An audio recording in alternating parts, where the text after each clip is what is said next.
Hi friends, ఇప్పుడు మనం మహానందీశ్వర ఆలయంలో ఉన్నాం. ఇక్కడ స్వామివారి గోపురం, మెయిన్ గోపురం. శిఖర దర్శనం అయితే స్వామివారి దర్శనం అయినట్టే అంటారు కదా, దర్శనం చేసుకోండి. ఇది మనకి హనుమంతుడి ఆలయం. కోదండ రామాలయం కూడా ఉంది. ఇక్కడ కామేశ్వరి అమ్మవారి టెంపుల్ ఉంది.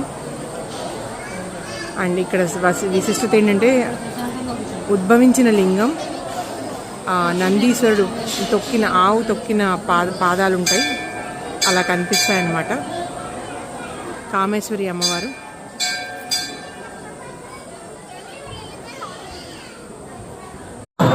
ఇక్కడ వాటర్లో సూది పడ్డా సరే కనిపిస్తుంది అన్నారు.